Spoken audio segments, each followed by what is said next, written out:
नमस्कार, ज्ञान सागर टाइम्स में आप सभी का स्वागत है।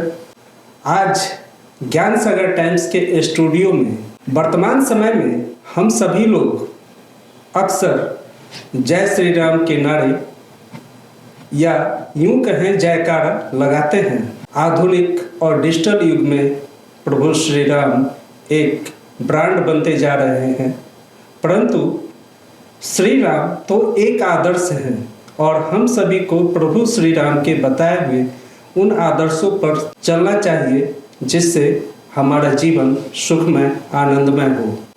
आज ज्ञान सागर टाइम्स के स्टूडियो में हमारे साथ दो अतिथि बैठे हैं और उनके श्रीमुख से ही हम उनके परिचय को जानते हैं। बाल व्यास सुमन, अयोध्या धाम। संजय कुमार सिंह, संस्थापक अध्यक्ष ब्रह्म बाबा सेवा शोध संस्थान निरोधा रावलपुर पटना, सह पॉलिटिकल एडिटर ज्ञान सागर टाइम्स।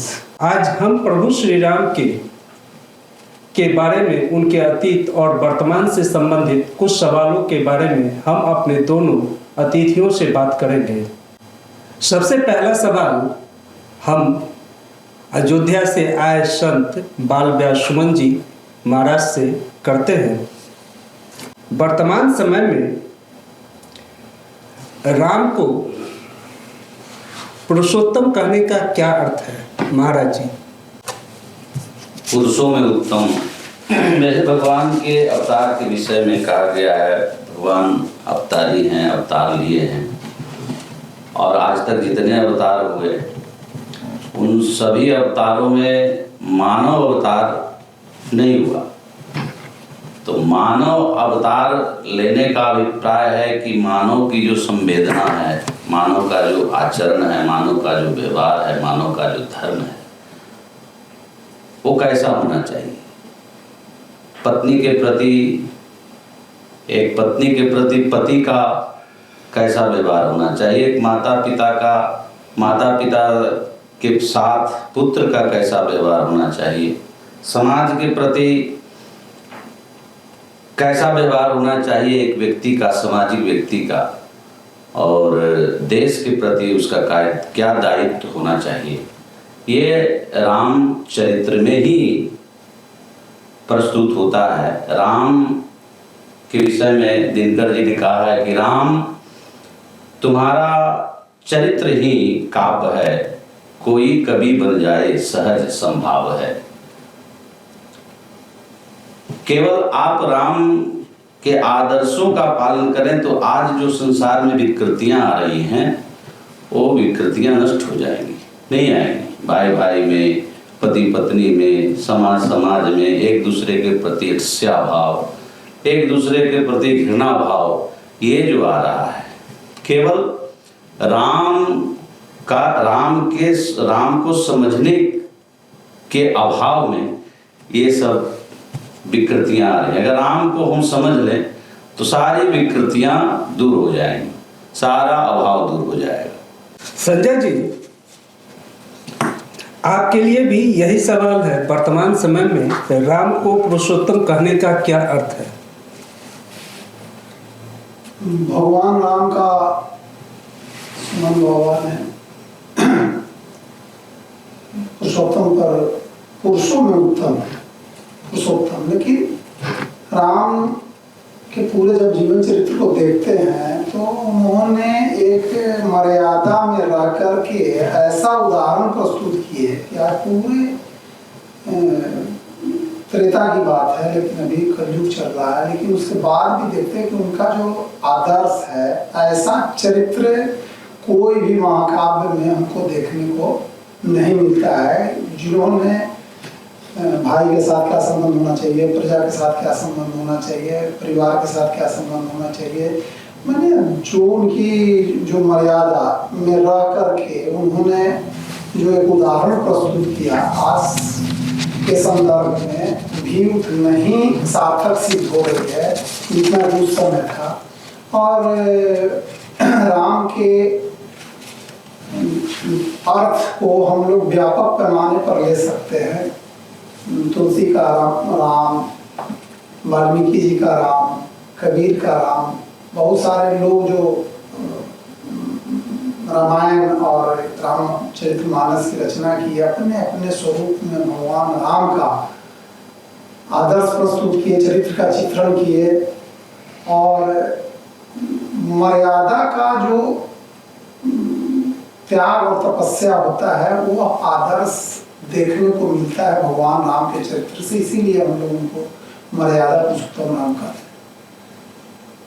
हैं। महाराज जी,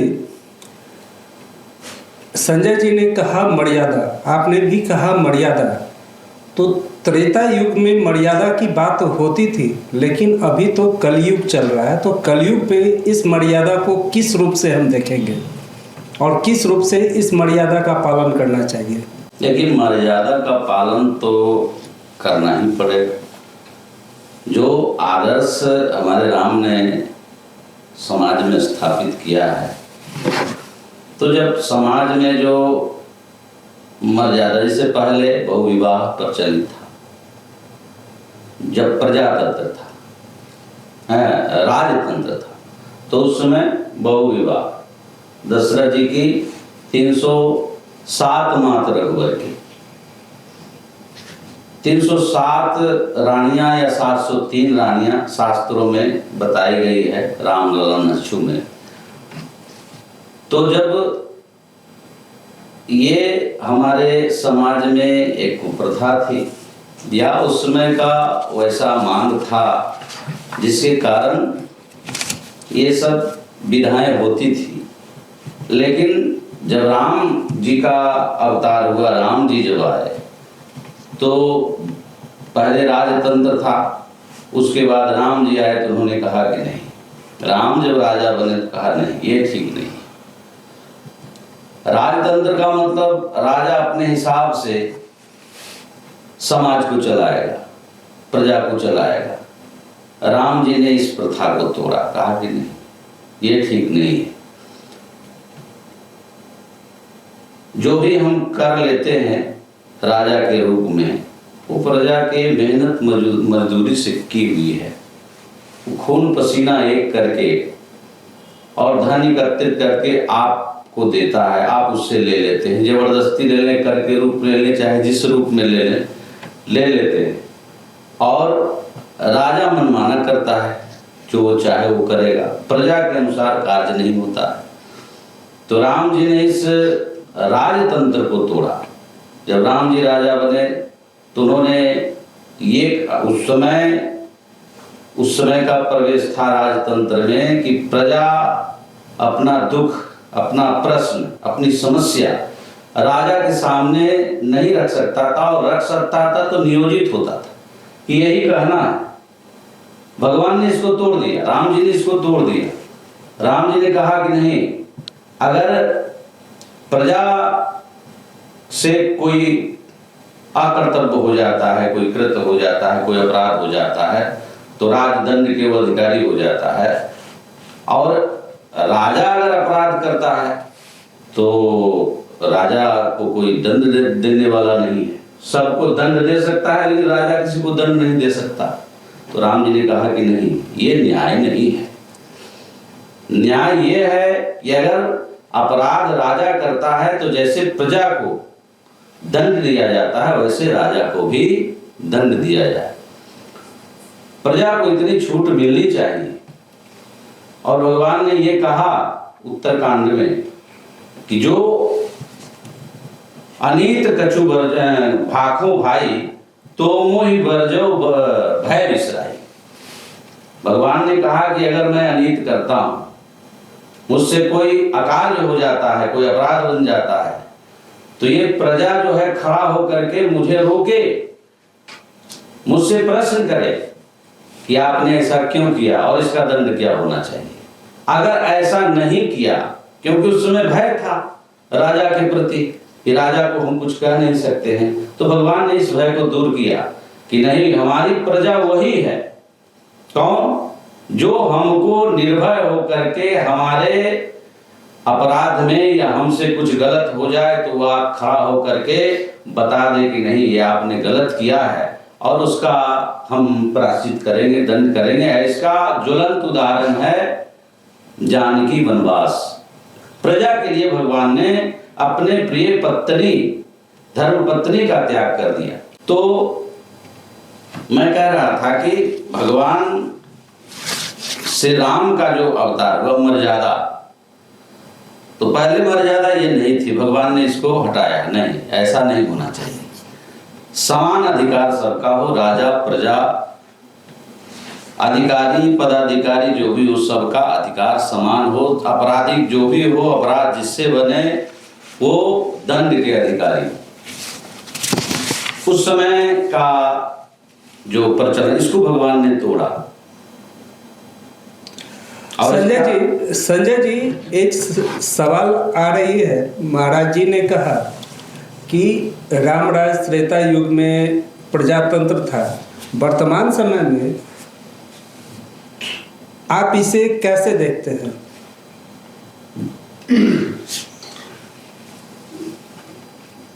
त्रेता युग में राजतंत्र, बीच में कुलीन तंत्र आया, अभी प्रजातंत्र है। होता है कि ये समय के साथ परिभाषा बदल जाती है। राजा के मनमानी से लोग उग गए तो छोटे छोटे राज्य में हमारा देश में कुलीन तंत्र स्थापित हुआ और इससे भी उग गए तो प्रजातंत्र है वर्तमान से। राम का जो राजतंत्र था वह उसमें प्रजातंत्र का हित के अनुसार राजतंत्र था, राजा का डिक्टेट नहीं था। राम ने जो आदर्श स्थापित किया, आज उनके आदर्शों पर यदि प्रजातंत्र के जो शासक हैं यदि राम के आदर्शों को हम माने और फॉलो करें तब ये राम राज की परिकल्पना सिद्ध हो सकती है। जो आपने स्टार्टिंग में कहा कि नारा जय श्री राम के लगाना और राम राज्य की परिकल्पना को स्थापित करने के लिए, इसलिए राम का जो आदर्श देते हैं, उनका जो व्यवस्था देते हैं, उनकी राजतंत्र की जो व्यवस्था है वो वर्तमान में भी उतना ही कारगर सिद्ध होती है। काहे कि देखिएगा कि राम का चरित्र को आप देखिए, राम के आदर्शों को देखिए, पत्नी के साथ संबंध देखिए, प्रजा के साथ संबंध देखिए, वो जो ऐसे कैसे लीडरशिप डेवलप करने के लिए जब वो वनवास जाते हैं तो छोटे छोटे जाति के लोगों को संगठित करके, और कहीं उनका नहीं देखते हैं लंका विजय के बाद भी उनको हम देखते हैं कि लंका से उनका जो है कोई लोभ लाभ नहीं था। लंका जीत के वहां लंका जो है विभीषण को दे दिए, फिर बाली से जो है जीत करके जो है सुग्रीव को सौंप दिए और वह खाली पैर गए और फिर वो खाली पैर आए। ये जो इन्होंने जो स्थापित किया एक मर्यादा में रह करके, आज तक दुनिया में ऐसा चरित्र और उदाहरण और ऐसा संजय जी ये तो रामराज की हुई बात हो गई कि ये रामराज में हुआ था।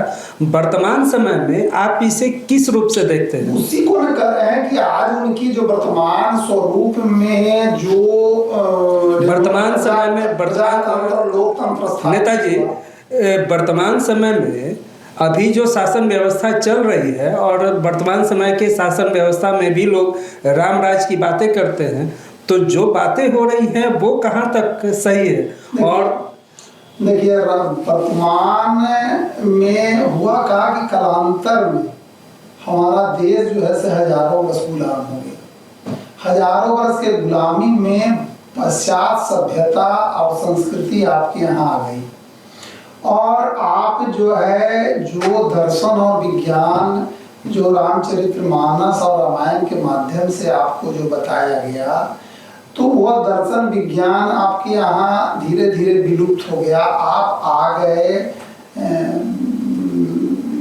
पश्चात सभ्यता वाले विदेशी, जैसे आपके यहाँ जो कॉन्स्टिट्यूशंस बना, तो जो अंग्रेज बना के गया वही कॉन्स्टिट्यूशन व्यवस्था को यहाँ लागू कर दिया गया।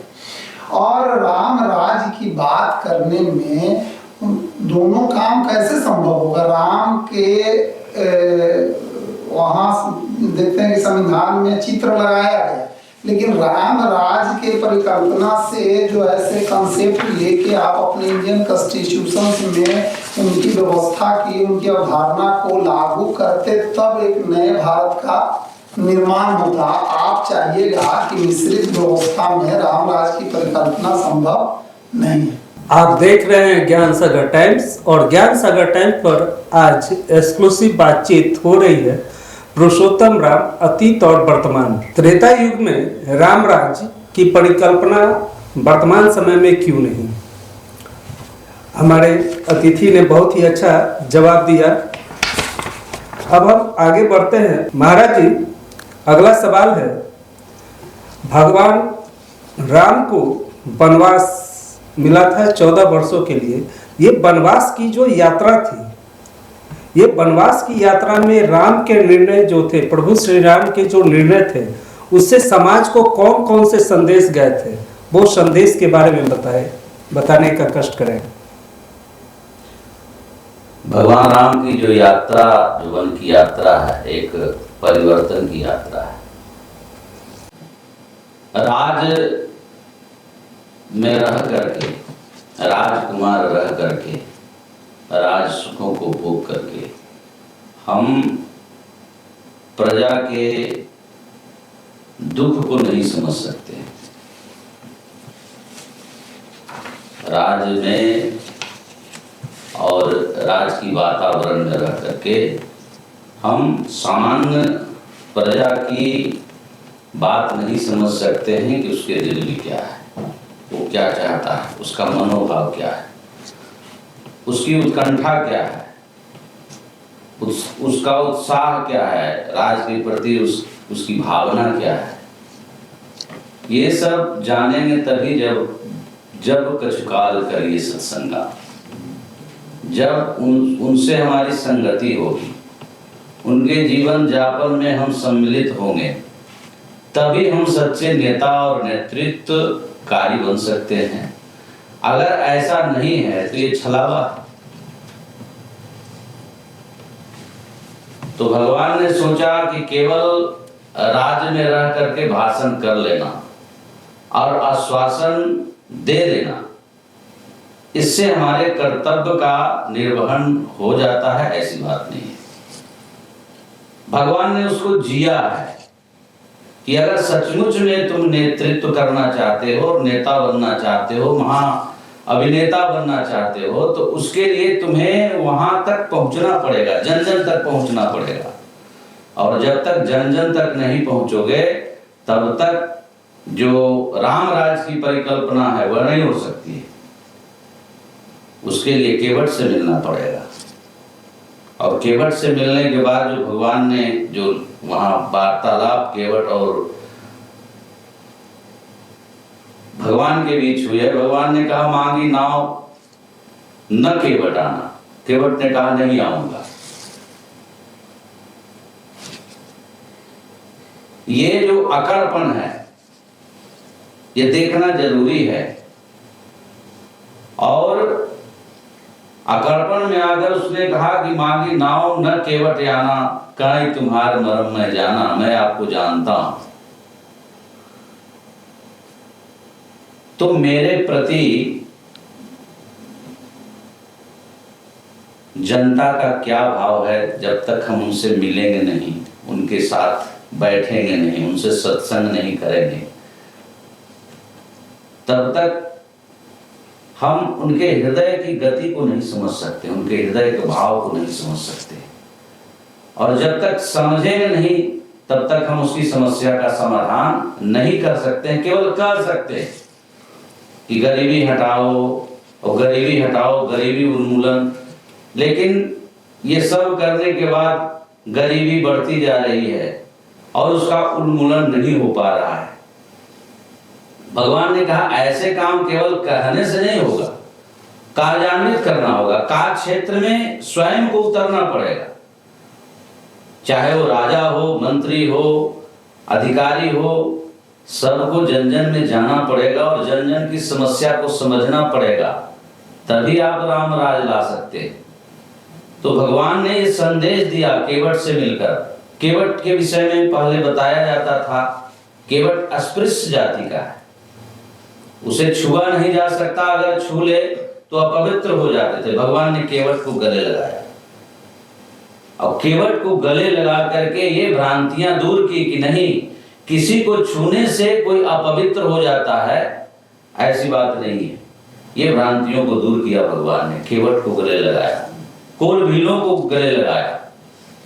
और हम अगर बहुत नाराज होते हैं किसी के प्रति तो क्या कहते हैं, ये जंगली है, ये बज्जर मूर्ख है।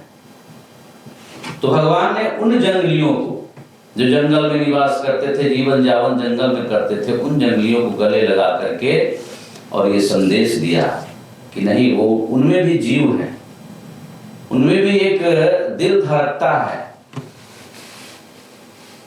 एक इच्छाएं पनपती, इच्छाएं हैं उनकी भी, तो उनकी इच्छाओं को हम कैसे जानें? केवल कहने से नहीं होगा, वहां जाएं, उनकी इच्छाओं को जानें, उनके हृदय में जो भाव है उस भाव को आप पढ़ें, तभी आप राम राज ला सकते हैं। तो सबसे अगर क्रोधित होते हैं तो कहते हैं जंगली आदमी है। भगवान ने कहा जिसको सबसे निम्न माना जाता है, मैं उसको गले लगा करके, और जब फिर बाद में यही प्रसंग में आता है कि वशिष्ठ जी जब आते हैं, भरत जी को बताते हैं कि ये राम सखा हैं, तो राम सखा सुनि सैदन त्यागा, जो अस्पृश्य था, भगवान ने उसको अपना लिया। तो आज सम्राट भरत भी उसे गले लगाने के लिए तैयार हो गए। और उसके बाद जो वशिष्ठ महाराज ब्रह्म ऋषि थे, ब्रह्मा जी के मानस पुत्र थे, और ब्रह्म ऋषि को जब केवट ने प्रणाम किया, निषाद राज ने प्रणाम किया, तो दूर से ही प्रणाम किया, महाराज आप तो ब्राह्मण हैं, आप तो संत हैं, आप तो ब्रह्मा जी के पुत्र हैं। दूर से जब प्रणाम किया तो वशिष्ठ जी ने उनको दौड़ करके और गले लगाया। ये परिवर्तन हुआ राम जी के वन यात्रा।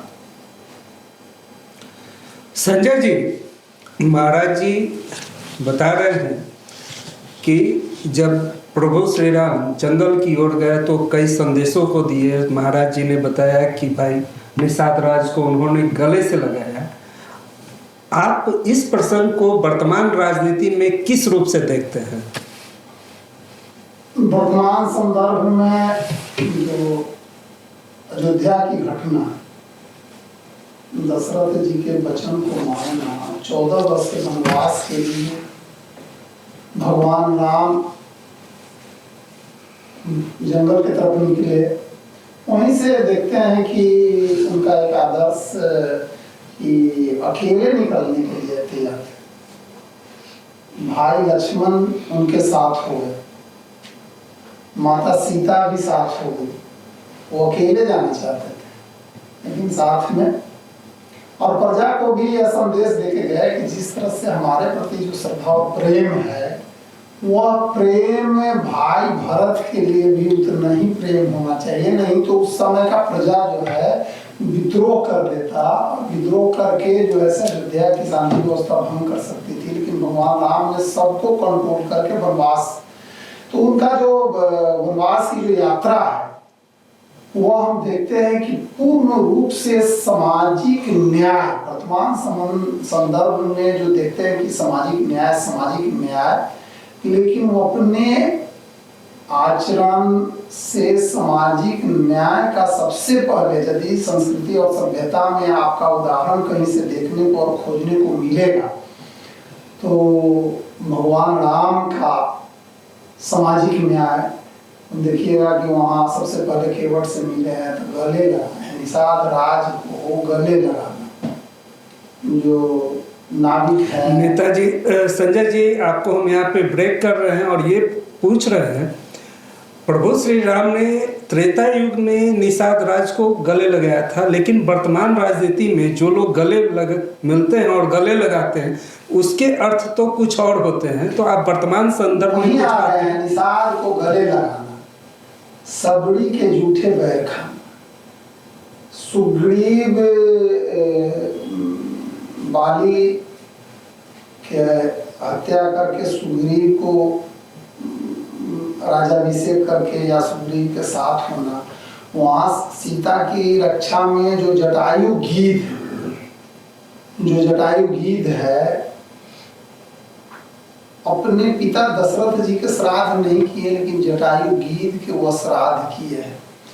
तो सामाजिक न्याय की जो अवधारणा को जो राम ने जो अपने आचरण से जो प्रस्तुत किया है, वर्तमान में यह जो राजनीतिक व्यवस्था है, यह जो ऐसे उसको और जो ऐसे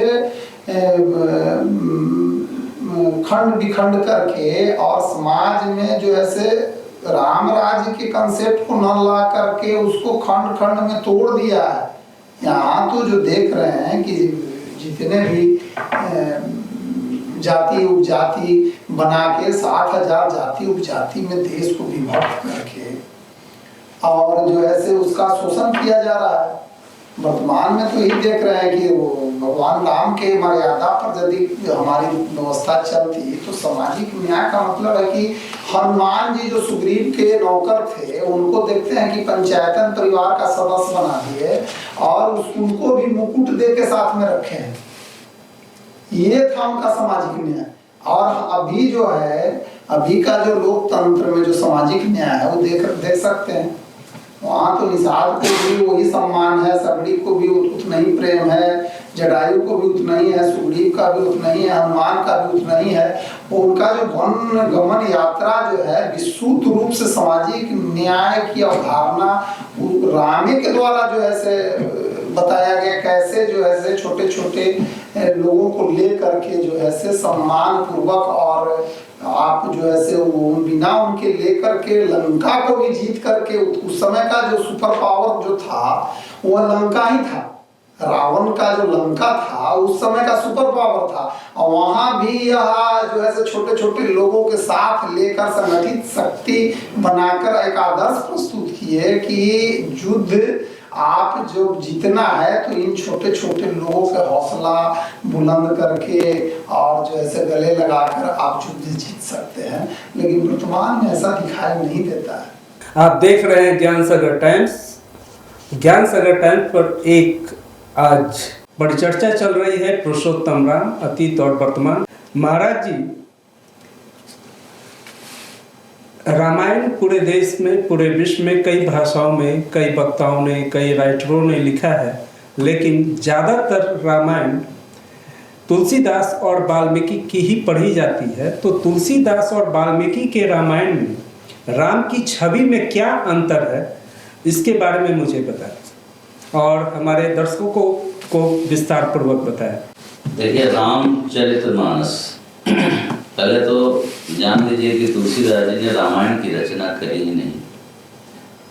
तुलसीदास जी ने रामचरितमानस की रचना की है और वाल्मीकि जी ने रामायण की रचना की है। रामायण सतकोटि अपार, रामचरितमानस, मानस का मतलब सरोवर। सरोवर में जैसे अनेक प्रकार के पुष्प खिले रहते हैं, अनेक प्रकार के मानसरोवर में रत्न हैं, मोती हैं, उसी प्रकार से रामचरितमानस में तरह तरह के भगवान के गुणगण रूपी मोती हैं। रामायण मतलब रामायण मतलब राम जी का घर, मंदिर, और रामचरितमानस मतलब सरोवर। तो सरोवर इसलिए देखिए, रामचरितमानस में और वाल्मीकि रामायण, वाल्मीकि जी कवि हैं, आदि कवि, और कवि की जो कविता होती है तो नायक और नायिका के रूप में, उनका नायक कौन है, नायिका कौन है। तो वाल्मीकि जी महाराज ने भगवान, उन्होंने एक, उनके मन में समाज के प्रति एक टीस उठी, एक घटना घटी कि एक बहेलिया ने एक क्रौंच पक्षी की हत्या कर दी, और उनके अंदर जो करुणा फूटी, वह करुणा कवित्व का स्वरूप लिया, और उन्होंने खोजना शुरू किया कि एक ऐसा व्यक्ति हो जो समाज के इस करुणा को समझ सके, इस दुख को समझ सके, धर्म को समझ सके, वह कौन है, कैसा है? तो नारद जी ने बताया कि ये जो आप गुण देख रहे हैं, वो गुण खोज रहे हैं, यह गुण श्री राम में है। तो श्री राम को अपना नायक बनाया और श्री जानकी जी को नायिका के रूप में प्रस्तुत किया। तो कवि का भाव था, तो कवि कहीं कहीं भाषा में, कहीं कहीं वर्णन में, श्रृंगार में कहीं कहीं कुछ गलती भी कर देता है। तो जो वाल्मीकि जी ने कवि होने के अभिमान में, गुमान में जो गलती किया, और बाद में जब उस चरित्र को पढ़ा तो कहा कि नहीं, कहीं कहीं हमसे गलती हुई है, अपराध हुआ है, इसका मार्जन होना चाहिए। तो वाल्मीकि तुलसी है, कलिकाल जग निस्तार हित श्री वाल्मीकि तुलसी है। और दोनों के अवतार में अंतर है। उन्होंने भगवान विष्णु को माना और रामचरितमानस में तुलसीदास जी ने ब्रह्म को माना। निर्गुण ब्रह्म सगुण भय कैसे? तो निर्गुण ब्रह्म सगुण भय कैसे? तुलसीदास जी भक्ति के रूप में, भक्त के रूप में भगवान की आराधना की है। तो भक्त जो वर्णन करेगा उसमें उसकी एक मर्यादा है, वो मर्यादा के अनुसार कर ले। कवि की कोई मर्यादा नहीं। कवि जब वर्णन करेगा तो नायक नायिका के रूप में, तो नायक नायिका के रूप में उन्होंने वर्णन किया। भगवान को भगवान उन्होंने माना नहीं। और तुलसीदास जी ने श्री राम और श्री जानकी जी को जुगल सरकार माना, भगवान माना। तो रामचरितमानस में और रामायण में यही अंतर है। आज का यह सत्र यहीं पर समाप्त होता है। अगले सत्र में हम लोग पुनः इस विषय वस्तु पर कुछ नए अतिथियों के साथ बैठेंगे। तब तक के लिए रहे हैं ज्ञानसागर times.com